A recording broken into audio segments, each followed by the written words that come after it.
Hi, welcome back. This is the second part of Leadership Alchemy, where we're going to talk about the emotional qualities that change leaders display in their transformation projects.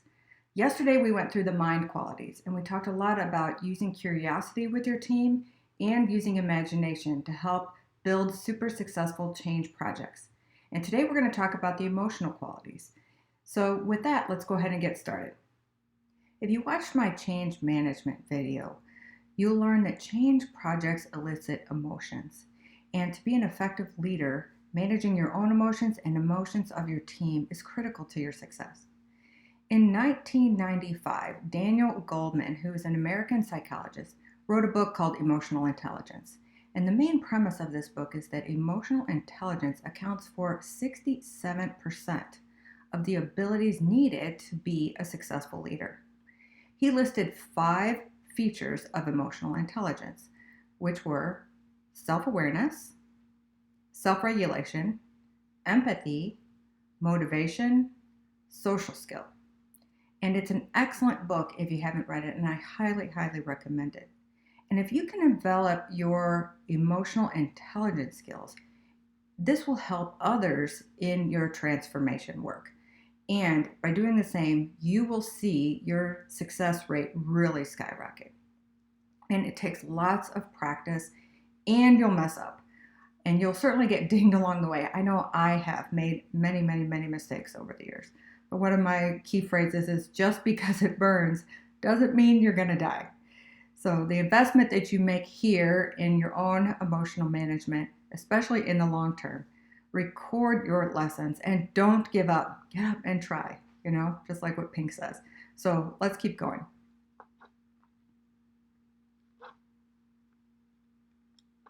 For this section, I am going to talk about the emotional qualities I believe are important for successful change leaders in working on transformation projects.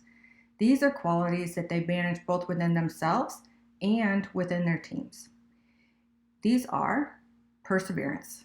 Number 1, change leaders persevere. They don't give up. Or a phrase I use a lot is they grit, don't quit. And number 2, change leaders are focused and they're flexible. They never lose sight of the goal, but they're also willing to modify or course correct in order to reach their goals. The third one is emotional awareness. When they're emotionally aware, they're aware of their own emotions in a situation, and they start to be able to read the emotions of the group. And we're going to spend a lot of time there today. A fourth quality that is super important for transformation leaders is that they are calm and they project this in chaotic or uncertain situations. And the fifth emotion that we're going to cover today is that change leaders are compassionate.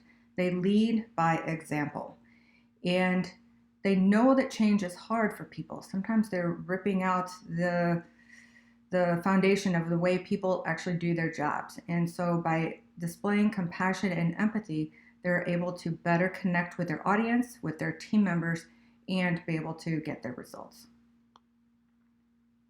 And in working on change transformation projects, you're going to want to develop these qualities and check to see where you are with them today and where do you want to go with them in the future. So let's talk about some actionable steps you can take to develop these qualities in both you and in your projects. In doing change transformation work, I've had the chance to work with some really, really amazing teams and brilliant colleagues. They're creative and innovative, and I will tell you, honestly, I am not the smartest person in that room. These people are brilliant and just have so much energy. I love being in that room and the entrepreneurial spirit that often is present. And while I may not have the highest intelligence in that room, one particular part of my personality that's really helped me along the way is perseverance. And despite the challenges, I just keep on going. Now, sometimes I slow down, or sometimes I have to back up and circle back around to try a different approach. But I have learned over the years that perseverance is really the best way to continue to ensure you get your results. I feel like perseverance can be like a superpower. Grit, don't quit. That's what I often say, and you will reach your good outcomes. And how you persevere takes on two different levels. And you can't really separate the emotional from the mental, but I do have different strategies for you to use in each of these. So I've separated these out so that we can talk about those specific strategies. So I believe that emotional resilience is the ability to keep on going and to get back up again. So change is speeding up, and with transformation projects, they're very complex. And this means leaders can find either themselves or maybe even their team members in burnout or actually overwhelmed in responding to various challenges. So, practical strategies and techniques can help you build up your emotional resilience in order to persevere in today's environments. And resilient leaders are able to manage both organization and their own anxiety, fear, handling noise among the team, and they do so really effectively. And emotional resilient leaders are also really good at emphasizing calm, confidence in times of uncertainty. And a big part of a grit, don't quit mentality of perseverance is mental toughness. And it's not just something you do sometimes. Over time, you're going to learn to develop mental toughness. It becomes actually part of you. It's how you respond and how you handle setbacks, how you handle morale, and how you handle team frustration. An important part of mental toughness is that it can be taught and improved over time. For example, the U.S. Army has a program called Master Resilience Training for officers so that they not only focus on their physical fitness, but also resiliency and mental toughness. And I have some strategies for you to try out with your own teams that I have used myself. So, some implementation strategies for managing anxiety, fear, and the good old rumor mill. I have found a key way to managing anxiety is to be organized. I mean, like crazy organized. Because when you are organized, people start to relax and they are like, oh, MJ's got it, or the team has got it. I don't need to worry about it. So, the more organized you are, the more people will relax. I have found that it helps being my own anxiety as well as with the team as well. And another key attribute to help with anxiety is follow up. So follow up as fast as possible on questions. Make the answers real and concrete. Show your plans, show your organization, put it on paper and post it, like we talked about yesterday with mind qualities. Document the choices for people. And if you're thorough and you're detailed, this tends to really reduce the anxiety of teams. What is a technique then for handling fear? A practical technique I use for handling fear is to practice before it's real. And when people can experience the future in a small or early way, this can significantly reduce their uncertainty. And again, you're making it physical, you're allowing them to experience it in the now before it is a permanent change. And emphasize that early trials are a really good way to tweak the design and make some small improvements. So some ways that I have done practice before it's real is actual demonstrations, model mock-ups. One team I worked with did a model clinic, and they were really, really immensely successful because clinicians could come in, test out the software they were going to use, test out the hardware, the new devices, as well as work with the new workflows. And that was a super effective technique that people really, really liked. Another effective way is to practice with a dress rehearsal before something is real. Actually have people try out and walk through different scenarios with their team members. And that's another really good way to emphasize learning in advance and practicing before it is real. How about managing the rumor mill or addressing those rumors? First, this is going to be one of the toughest challenges of any change project is managing the rumor mill and the noise that's out there. And people really want to know what's going to happen. And so the more you can be specific and concrete with them, the better. So as a project director or a change leader, you're really going to want to align with communications and your marketing experts because this is their field of expertise and they can be super, super important as members of your team. One of the best strategies that I use too that work very, very well are to answer people's questions out loud before they actually ask them. Get out ahead of people's worry and their concerns and show compassion and emphasize where they're coming from when you answer. And secondly, a very effective technique is to show the data that tells the story. The more information that people have that's understandable and intuitive, the more that it resonates with them, this will help to both quiet rumors and the noise. So, in summary, in talking about some ways to manage anxiety, fear, and rumors, is that when people are confused, their anxiety increases. So, when you're organized, you want to reduce the confusion and therefore reduce the anxiety. Make your plan visible. Put your project plan on a big wall that shows the dates and the milestones for your audience to see. Find public places, either physical or electronic, where you post your vision, you post your purpose statements, you post your guiding principle documents, and use public bulletin boards to answer common questions that people are thinking, but they're not actually yet asking. Use listening and feedback sessions to help measure how effective your communications actually are. What is resonating with people, and what are some new opportunities for further communication? And really, you cannot over communicate. I talk about 7 different ways, 7 different times. That's a good mantra to have related to communication. Ask people, do they know why the change is happening? And do they know when? Do they understand what the impact on them is going to be? This is going to give you further insights into what areas you need to further explain. And to remember that where there's clarity, there is confidence. All of these techniques put your own project team, your transformation team, on offense instead of defense. Because when you're playing from defense, you're playing from behind. And teams that get behind can find out that they're working massive amounts of hours each week, sometimes putting out fires and addressing problems versus being proactive and minimizing error that might be down the road.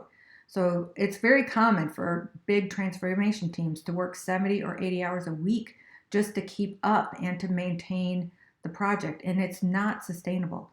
A long transformation project that goes on for months, your people will not be able to work those kind of hours. So playing from defense on a transformation team, you're likely to experience exhaustion and risk that your teams are going to burn out. Nevertheless, it's a really common position for many change projects. And so this is why I want you to develop your transformation skills so that you can be on offense instead. Playing on offense allows you to manage your emotional reserves and helps you to replenish your emotional state because you're working a more reasonable work week.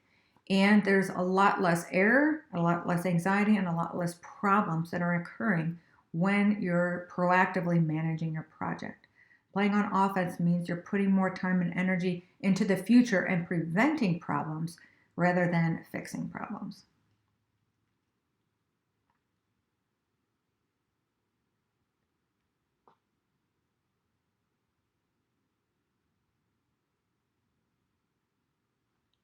Elite athletes and performers always want to compete with the best in order to grow. And this is how they become an elite performer, by always continuing to improve. And mental toughness is how you continue to raise the bar on yourself. And we've already talked about the importance of constant improvement for change leaders, and mental toughness is a huge component of that. As a change leader, you can learn that the bigger the challenge, the bigger the reward. And if you're like me, you'll find that you start to love the pressure and you learn not just how to thrive in these types of environments, but actually relish it. Change projects actually can become really addicting. They're fun and they help you to have marvelous outcomes in your career. Let me tell you how it happened to me. In my earliest days of my career, I was assigned to really difficult projects. Sometimes it was the misfit projects, the ones that had failed or people had given up on, and they really didn't want to touch some of these with a 10-foot pole. And I would often watch some of the more prestigious or the plum assignments go to other people instead of being assigned to those myself. And for a long time, I really didn't understand why this was happening to me or what maybe I was doing actually wrong. But I would take the assignment and I would tell myself it was okay because I learned, or I thought at that time, there really wasn't any way to go except up. And I couldn't really mess up because a lot of these projects didn't have a high degree of expectation for super success. And I made lots and lots of mistakes. But in the end, the outcome of a particular project typically turned out to be better than it was expected. So it was a big plus. And as strange as it was, I kept getting assigned to these types of projects. And I was still disappointed that the prestigious projects were going to other people. But over the years, I started to gain confidence in being able to find ways to break through and to help challenging projects, complex projects, really be successful. And I started to believe in myself and have a desire to build that I really wanted to help these organizations succeed, even though they were projects that were very hard and complicated. And I started to think that I could help out in unique ways for customers to be successful. And what did I learn from all that? I learned that the bigger the reward, or the bigger the challenge, the bigger the reward. And these were internal rewards, if you will, because a lot of times the external rewards are few and far between. For instance, new promotions or new compensation, bonuses, and things. Those don't always happen very regularly. But the internal rewards, those are permanent. Those are your self-confidence and your creativity. Your courage really, really builds. And that is mental toughness. And I'm now at a point in my career where a new project doesn't make me nervous or scared. I'm more challenged by it. And I'm like, hey, coach, give me the ball. Put me in. I want to get in there and fix this thing. And I think that with these types of skills and experience along the way, you will be in that exact same position. So how can I help you learn to keep going? One trick for me is to think of my team members instead of myself. And that is one of the biggest assets that I have to help myself to grit, don't quit. Now, from the practical side, let's look at 3 types of strategies that I use to help myself and to build mental resilience within my team. I have been blessed to work with really, really great teams, and they're smart and hardworking and very, very dedicated. And often they don't need me to tell them what to do or how to do their job. They don't need me to micromanage them. Where they do need me, and a lot of times where I can be the most impactful, is helping to remove obstacles, whether those are task related or people related, leadership related, culture related obstacles, help them to break through. And it's often the greatest contribution that I can make is to clear those obstacles out of their path and allow them to do the job that they want to do and that they could do. This goes a long, long way to managing or even removing frustration of team members. Because when they have obstacles in their way, that's when their frustration goes up. So one of my standard questions is, what can I help you with? What is preventing you from doing your work? What is that obstacle and how can it be removed? Can I remove it for you? Or maybe as a team, can we think about how we can move that obstacle and clear the pathway?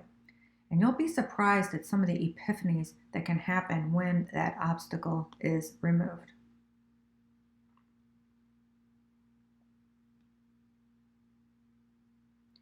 So in handling frustration, in my experience, frustration is also a signal of a learning breakthrough. And when people are deep, deep into problem solving, and at the same time their emotions are running really, really high, there's a lot of stress and anxiety, that frustration is really, really felt. So one counterintuitive step that I use that works really well here is to take a break. Let people sleep on it. When that work pressure is so high, sometimes it just is worth taking a step back and allowing people to reinvigorate and get some rest. And breakthroughs often don't happen when frustration is super high or people are really stressed. The breakthrough in thinking, especially, can often happen when those in a period of calm or period of quiet. And so that is a tip to remember when you see your team is struggling. In addition to frustration, another thing that I look at is exhaustion. So that's another aspect that change leaders need to be on the lookout for. So you're managing a long-term project is like managing or running a marathon. It's not a sprint. So it's critical to allow people to rest and to reinvigorate in order for them to keep going. And when you're in the middle of the project, there's no time for those. So a strategy that I strongly encourage as you design your project at the very beginning is to schedule those breaks. Because if you don't schedule them in the beginning, you put 2 to 3 days here, you put a week there, through your 6 months, through your year, so that people have those scheduled breaks and they can take advantage of them when they actually happen. Because without scheduling them, it often just gets blurred over because the work gets to be too fast. So while most projects include the tasks, the milestones, the deliverables, make sure that you also schedule your breaks in order to accomplish the results that you want to have. And in addition to scheduling breaks, schedule some fun activities for your team, because fun can be a major way to reducing anxiety and frustration and help the team morale as well. Allowing your teams to actually plan their events themselves is a huge strategy that really works. And it's a lot of fun as a change leader to see what your teams actually come up with. And just remember, as the leader, your job is just to protect the breaks so that they definitely happen for your team members. All right, this next slide we're going to talk about is how to handle setbacks, because that's definitely going to be something that crops up in your change projects. So how to handle setbacks. I call this, or use an exercise, find the fruit in failure exercise. And how you find a positive lesson in the negative event allows you to build and continue to proceed. And it doesn't mean that the negative event didn't happen or the setback doesn't hurt. Many times it does. But it is real, and it does mean that it's important to acknowledge. And sometimes you have to take time to process that event, that setback, before jumping in and finding the fruit in it. Painful lessons are often the most fruitful because they provide true learning and growth that can take place. There is a big risk here, especially in challenging cultures that may be prone to more blame or fear. And your team members may be tempted to bury the negative instead of shedding light on it and addressing the root cause and moving beyond it. So it's common for people to want to find a person responsible or blame somebody for the setback or that error. But as the change leader, can focus more on established work processes or workflows, that can tend to take the emphasis off of individual people, so you can have a more productive conversation in evaluating what the root cause of the error was. And many times this is what you as the leader need to do in order to manage a good exercise for results. So there are 3 things that I usually do in finding this fruit in the failure exercise. The first one is, and if you haven't done this already, write down your workflows. Write down your day-to-day operation processes. And helping people to see that on paper helps to identify where the gaps are and where, in addition, where there's redundancy. But while sometimes people don't like to actually write things down, it can be a really amazing critical thinking exercise to see how the process is actually laid out so that there can be improvements to be made. Secondly, to find where the error occurred in the workflow, identify then the root cause of the particular event. Name those processes that were involved, name the breakdown, where it occurred, and then go after why it occurred. And again, if possible, remove that from an individual and try to build a more robust or a foolproof process is what you want to be looking for in order to minimize those setbacks and errors in the future. And then you work to design the workflow differently. You can insert both preventative measures and also corrective measures. And where these can be automated is actually best to take the manual effort out and allow your folks to have a higher degree of analysis and data gathering, if you will. So where there are manual handoffs, this is a more common place for the ball to get dropped and where errors can occur. So you want to look at your handoffs and minimize those if you can by providing automated corrective and preventative measures. This will help you the process to both increase efficiency and reduce errors as you go along. Okay, so we've now covered the first emotion that change leaders manage really well with both their teams and themselves. And we talked about perseverance, and I broke that down into both emotional strategies as well as mental strategies. So hopefully some of those techniques are something you can try out and start to experiment with as you develop your personal development plan around leadership. Now we're going to talk about the other 4. And the first one is about being both flexible and focused. I was working on a team once where the leader was making some important improvements to an implementation methodology.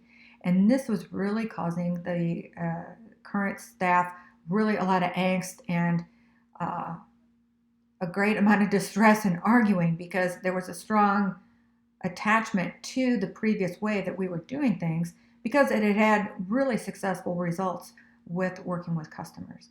And I noticed that sometimes the team members would actually argue with customers over the methodology instead of actually insisting on a better or more flexible way to getting an improvement.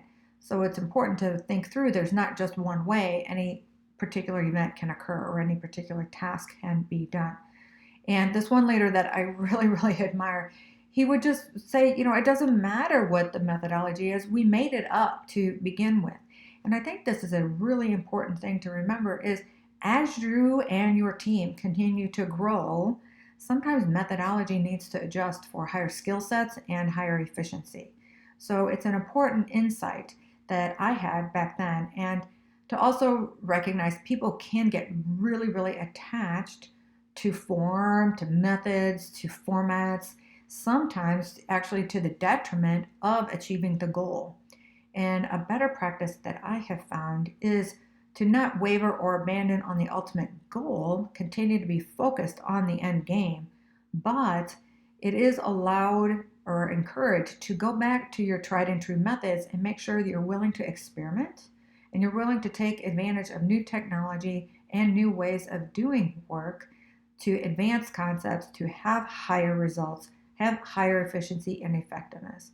And I do strongly, strongly encourage people to experiment because it appeals to both their adventurous side and their creative side and allows creativity to get involved without getting stale and just resulting to the same old method that we've always done. Now, clearly obstacles do come up and you need to be creative to adjust to those, but don't be overly attached or overly rigid to an existing methodology. Continue to grow and improve it as you get to gain experience. Another aspect of focus and flexibility is to tolerate ambiguity. And this is a really challenging one, but in transformation projects, ambiguity is really a big part of what we're doing, especially in days of disruption. So a creative ability is to be able to figure that out and work with yourself and with your team in moving through that ambiguity. And one way that has certainly been helpful for me is to break down the problem or the process into manageable chunks. Don't try to eat the elephant because you can't. If you just take it step by step, and once the first step is understood and kind of figured out the puzzle piece, and then you get some new insights for the next step to go through. Also, working with brainstorming sessions with your team members is hugely helpful in dealing with ambiguity. Take note of the insights and the discussion points that come to both you and to your team members. Ask your team members what they think. Build on that together. Challenge them to think and record those notes, and if needed, take those breaks to allow those creative juices to keep on going. Later, you will have some elements that you want to build on. And often you'll find that those aha moments, where when the lightning strikes, is when there's a period of calm and quiet, and then you can bring the people back together to walk through different solutions. And a third way, which I talked about yesterday, is to bring it from that abstract down to the concrete. So after you have some good ideas to work with, to think about how you can make those ideas physical. Try them out, experiment. This is where you can help transform some of those ideas into actions and test them out. Experiment and evaluate the results. Do you need a pilot or a practice session with a particular solution? A creative way to add fun into stressful and uncertain times is to make a competition out of trying out two separate ideas.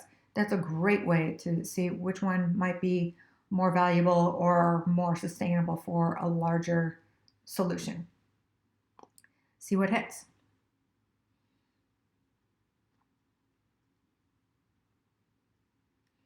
Okay, so emotional awareness is the next category we're going to be talking about.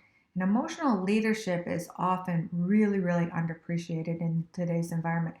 We tend to focus a lot on action and getting things done, but the emotional awareness is a critical component to change projects, as we talked about earlier, because there is so much emotion involved.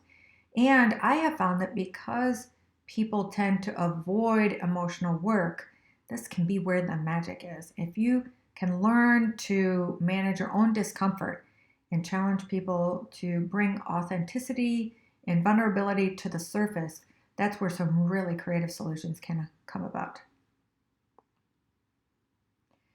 And one disclaimer in some of these ideas that I'm putting forward to you is I am not a clinician. I am only bringing some techniques that have worked for me and working with other people. But certainly emotional states can get really quite challenging. And if that's the case, then, work with experts in that field, not just, what I'm sharing with you from a project perspective. So I'm going to talk about 3 techniques that really, really help emotional awareness in working with your teams. And the first one is to manage the state of change. Earlier, I've talked about Chip and Dan Heath, who are American authors who wrote Made to Stick. And in that book, they talk about the curse of knowledge. And you as a leader, you're already through your change phases, and you're at the end thinking about implementation, thinking about actually improving things. But some people may be at the very beginning, and it's very difficult for you as the leader to remember what their emotional states are like to help them to get started. So it's important to check yourself. And what I say is to meet them where they are in that change process. And a visual that I use is you're the pilot of the plane, you're the change leader, and you're moving the group from destination A to destination B. Your team members are on the ground. They're preparing the work, the lights, the tarmac, the landing gear, et cetera, et cetera. And you are focused on landing the team and arriving at your destination, but they may be looking at all the obstacles on the tarmac, and they don't see a clear runway to landing the plane. So like boulders on the runway, they have to be cleared before you can land that plane. And obstacles in the path will help to slow them down. So if you can work with them to remove those obstacles first, then they're in a much better position to see the results, see the pathway with you, and help you all to arrive at the destination at the same time.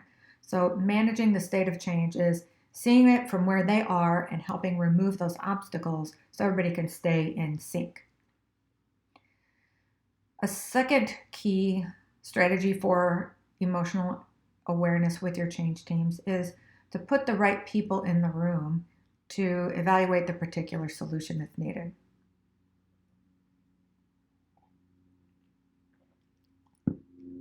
A key to managing the speed of change is all about having the right people focused on the right solutions. And in working with change teams, I care very little if a particular person or a group has actually done the transformation work before. I want to work with people who are very open-minded and who are experts at the current state today, so they can identify some of those great improvements that need to be put in for the future. Now, you definitely need other people involved to help break through resistant thinking and or people who might be stuck only in the old way of doing it. So you want to get some people who know the current state as well as people who are willing to challenge status quo and put those groups together so that they can start to challenge each other and arrive at better results. So I often talk about building small, smart teams so that they can identify your solutions for the future. And then a third thing for helping emotional awareness is to manage the transitions of the change project. And this can be where people need support the most. How do you go about doing that? Where is the risk of failure at the highest? And what are the risks of those handoffs actually dropping? So when you're moving from one stage of the project to another, that's where your highest risk is. So after you've done build and now you're moving into testing, or after you've done testing and you're moving into training, or actually when you're starting to turn the new change on and your end users and your customers need that assistance in support. Otherwise, they're just going to go back to the old way of doing things because that's what's most comfortable for them. So here, your support skills are really paramount to help the end users build new skills. And frankly, the place where most change teams walk away is right here. And you want to make sure that instead your change teams are there helping your actual customers through the transition so they develop good new habits and they become permanent new habits. So change leaders need to insist that you've got dedicated resources of your team to help manage the transitions. And it's not just the physical transitions, but also those emotional awareness and helping people with compassion because they're changing their world. So helping people have the right empathy and compassion for people who are going through lots and lots of business change.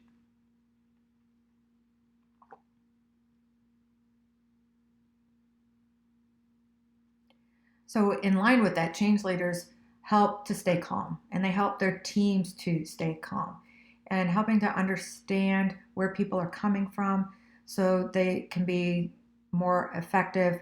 And you really want to help encourage people not to be defensive in figuring things out. In addition, being really good listeners, encouraging feedback, and especially learning when to course correct and improve things. A phrase that I heard lately was humble is the new black. It's important to help be humble and to listen to your colleagues, listen to your end users, listen to your audience. Where are they struggling? Where are they upset? And meeting them with that sense of calm so that they can help, the emotions kind of settle in and new ideas can therefore kind of rise to the surface. And by building trust and maintaining a productive environment with your team through humility really can go a long way for you to get the results that you want. And lastly, we want to talk about here with calm is helping people to be cooperative. You want team members who are good at working with each other, good at working with customers, helping to try new things, and being that cooperative team member is important for change projects.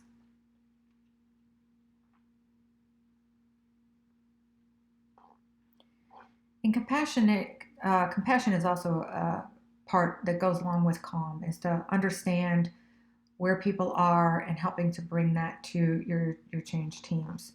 Because many times you are actually disrupting people's lives when you're putting something new in. And it'll depend on where they are. Is that old way of being still there or is it gone? Because if there's a high degree of pain, people are going to transition easier and quicker to something new. But if you're changing from something that exists to something new, that can be a little bit more resistance. And working with them through compassion and through empathy and collaboration is really, really going to help you build and support them to going further. So empathy is being able to see and feel the emotions from your audience's point of view and to be appreciative of their situation and of their problems. And then compassion helps build off of that empathy with the desire to actually help. And based on what you've learned about your end user situation, what can you do to help alleviate the problem? And highly emotionally intelligent people are in a better position to put their own desires and their own emotions kind of on the side and take their audience members into account to help work through all of that. So collaboration doesn't mean just tackling problems together. It can also mean responding to your teammates' feelings. And a lot of what I share with you is to help challenge you to think, and especially when emotions are running really, really high, what is it that a team needs? What is it that an audience needs to be addressed so that you can move past that? How do you build buy-in? How do you work with influence? How do you help persuade people? And being able to work with them where they are through empathy and compassion is a critical skill of emotional intelligence that will lead to results. One of the best strategies that I have worked with for developing empathy or through working on particular jobs to help people work better is to actually switch up the job for a bit. If somebody's doing scheduling, have them try to do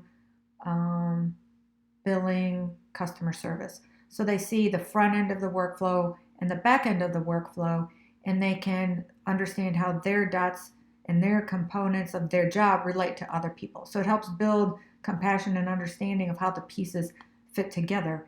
And it's a really great technique for building better awareness and actually identifying better results for your particular workflow. So this benefits in two ways.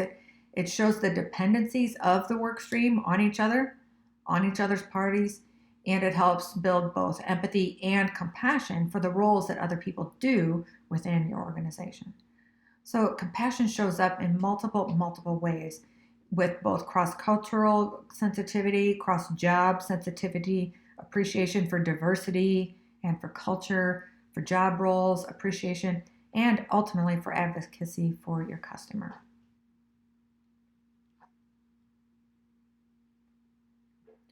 So those are the 5 key emotional qualities that change leaders really learn to master for their transformation projects. We talked about perseverance, specifically mental toughness and emotional resiliency.